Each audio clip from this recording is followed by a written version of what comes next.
Hello guys, welcome to our channel Friday stories. ये channel हमने शुरू किया है रियल हॉरर स्टोरीज से इंस्पायर होकर। हमने अभी चैनल की शुरुआत के लिए बहुत सारी रियल स्टोरीज काफ़ी सारे लोगों के पर्सनल एक्सपीरियंसेस से कलेक्ट की है, जो अभी से हम आप सबसे शेयर करेंगे नरेशन के ज़रिए। यहाँ इस चैनल पर जितनी भी स्टोरीज होंगी सब रियल रहेंगी और जिस हिसाब से इसकी नरेशन होगी वो इम्प्रोवाइज्ड रहेगी। So, let's get started with the channel and with our Friday stories. हमारे चैनल की पहली कहानी शहजाद खान की है। हाय, मेरा नाम शहजाद है। मैं नेरुल, नवी मुंबई का रहने वाला हूँ। मैं एक एडवेंचर फ्रीक हूँ और मुझे एडवेंचर्स पर जाना बहुत पसंद है। एक रात यही एडवेंचर मेरी और मेरे 5 दोस्तों की जान लेने वाला था। ये बात 2019 की है, जब रमजान का महीना चल रहा था। वो 27वां रोजा था और हम तरावी पढ़ने के बाद क्रैबिंग करने का प्लान बना लिए थे।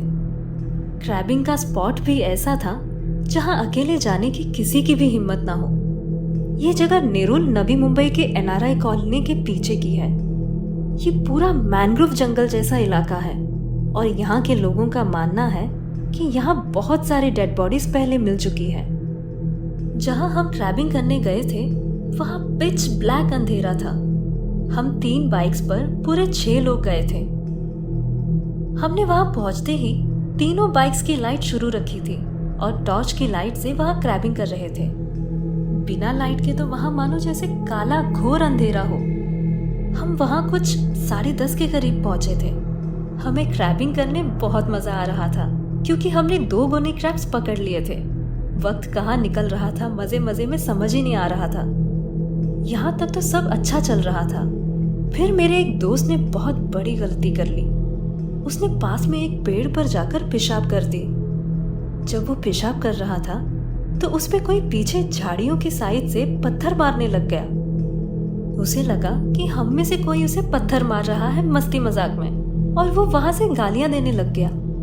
हम तो वही सोच रहे थे कि हम 5 तो यहाँ हैं, तो ये गालियां किसको दे रहा है। जैसे ही वो हमारे पास आया, यहाँ से मैं भड़क कर उस पर चढ़ गया और उसे पूछा, तू क्यों गालियां दिए जा रहा है? हम सब यहाँ तेरे दूसरी साइड पे क्रैब्स पकड़ रहे हैं, तो तू गालियां किसको दे रहा है?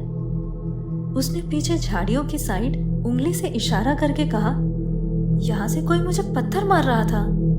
उसने इतना बोला ही था कि इतने में मेरे एक फ्रेंड के बाइक की लाइट डिम होने लगी। उसने देखा और पूछा, ये क्या हो रहा है मेरे बाइक के साथ? तो दूसरे फ्रेंड ने कहा कि बैटरी गई होगी।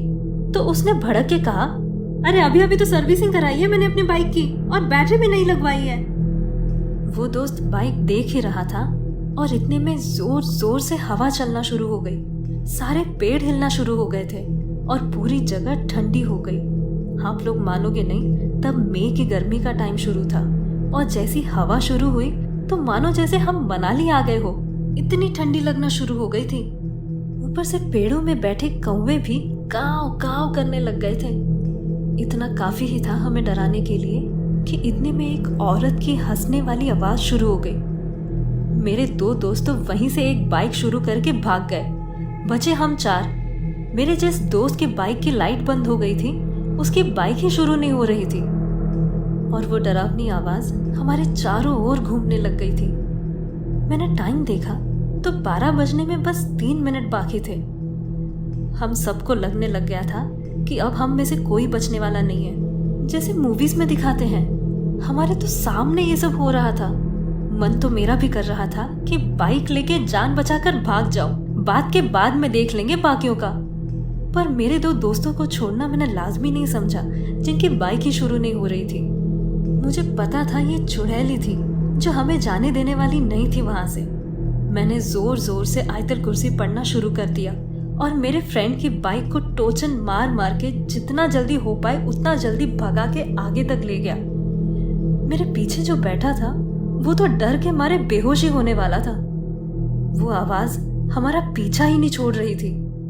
हम जैसे तैसे NRI कॉलोनी के बाहर पहुंचे जहां स्ट्रीट लाइट्स थी। वहां तक पहुंचना ही था, इतने में मेरे फ्रेंड की बाइक खुद से शुरू हो गई, पर अभी तक उसकी लाइट शुरू नहीं हुई थी। उसने और मैंने जितनी जोर से भगाना शुरू किया बाइक को, वो सिर्फ हम ही जानते हैं।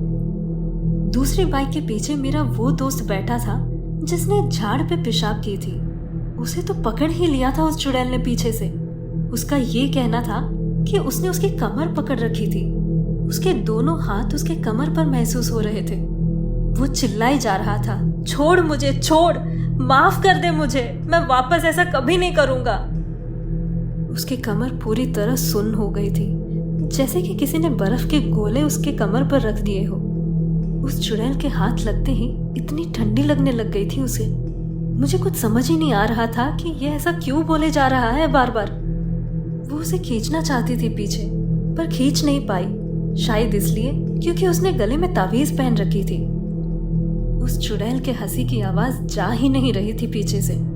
हम सब ने बाइक चलाते हुए जोर जोर से आयतल कुर्सी पढ़ना शुरू कर दिया।